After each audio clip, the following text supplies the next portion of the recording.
Let's throw some jabs. The fight starts now!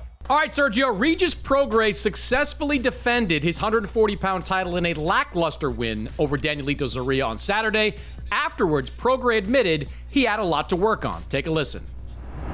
What do you have to work on to become a better fighter? I have to go work on cutting the ring off and stuff. And really, I'm starting New Orleans. I'm sorry, like I wanted to put on a little better performance. Hometown fights, you know, when you come back, hometown fights, they make you so nervous. I was in my hotel room. I was nervous. You know, I went around. I never usually when I go off the road, when I go off, like when I'm not here, I stay in the hotel room the whole time. This time I went out before the fight. So, just the hometown fights are the worst, bro. Sergio, did we see signs of weakness in Regis Prograis?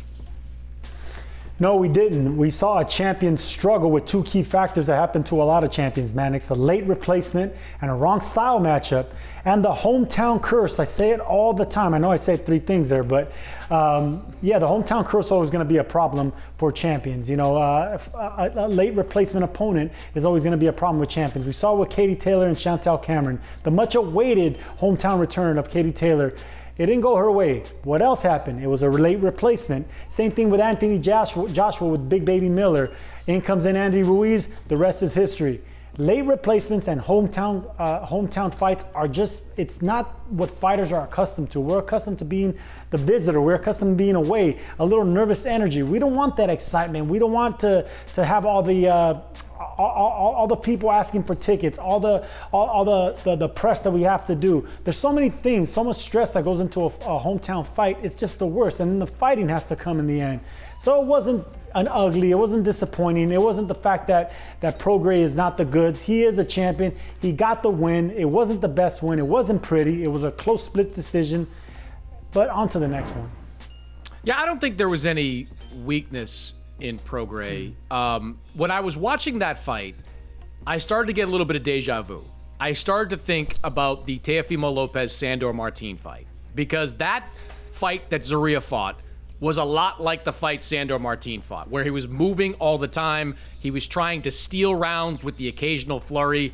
Look, it was a strategy, and you can argue it was an effective one because I had the fight pretty close on my scorecard. It was something that Zorrilla and Hector Bermudez, his trainer, came into the fight believing that would give them the best chance to win, but it was incredibly difficult for Regis to get a guy to engage that didn't want to engage. And I bring up Lopez and Sandor Martin because a lot of people after the Lopez-Martin fight thought Lopez was finished, thought he wasn't going to be the guy we saw at 135 pounds. What does he do? He turns around, and when he fights a guy that engages him a little bit more, like Josh Taylor did, he goes out and has maybe the best performance or one of the best performances of his boxing career. So I agree with you. Styles do make fights, and look, if Zorrilla fought that way against Regis Prograis again, or if Prograis fought a guy that fought like that, please, Regis, stay away from Sandor Martin. He might have similar problems, but the upcoming potential opponents, whether they're Devin Haney, Teofimo Lopez, Subriel Matias, the winner of Richardson Hitchens, Montana Love, Jack Catterall, go down the list. They're not going to fight like that. So I think that Regis learned some valuable lessons in that fight, but I don't think he's going to struggle in the same way he did against future opponents. No, not at all. And here's another thing, Mannix. He was preparing for a southpaw in Paro, a shorter southpaw in Paro. So then he went to a longer, long arm power, good power in his punches in Zorrilla, who boxed off the back foot, who didn't engage. Yes, it was a strategy, and he did it all the way to the end. And credit to Zorrilla. That could have easily gone in his favor. They didn't call it a knockdown. Zorrilla dropped Regis Prograis, and Ray Corona missed that knockdown. I mean, but look, neither here or there. It's on to the next one. It happens to every champion. Every champion has these bad performances they want to forget about. I mean, it happened to me with Elvin Ayala. I was supposed to fight Kasim Uma, an aggressive southpaw. In comes an orthodox fighter. I looked like crap, but that's what happens. And I fought in my hometown. It happens to every fighter. Move on to the next one, man. That's all that matters. Prograis got the win. Now it's on to the next. Well, let me ask you this to play devil's advocate. You mentioned the knockdown in the first round. Does that concern you at all? Zorrilla's got some pop, but I wouldn't say he has as much pop as Subriel Matias, who is somebody rumored to be in the mix for Prograis either later this year or early next year. Not as much pop as Teofimo. So, does it worry you that Regis really did get dropped in that first round?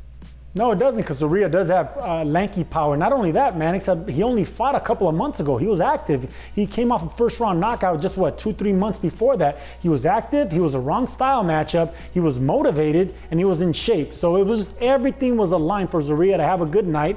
And he does have pop behind that punch. He has that lanky power where he has to catch you at the end of it. And he's a taller fighter with a longer reach, so it just snaps out. Regis had to respect that power, and that's the reason he couldn't just go in there and manhandle Zorrilla. So all the stars were aligned for Zorrilla to have a bad night, but he got through it. Let's move on to the next one. He's still a champion. It still goes down as a defense on his record. He's still the man. On to the next. Yeah, and I don't think that Prograis or his team anticipated Zorrilla fighting that way. You look at Zorrilla's previous fights, he has not fought that way. That was a record low of number of punches connected, according to CompuBox, in the 38-year history of CompuBox. So it was a difficult fight to watch, a difficult fight to score, a difficult fight for Regis Prograis, but not one that I think is indicative of a greater problem with him as a fighter.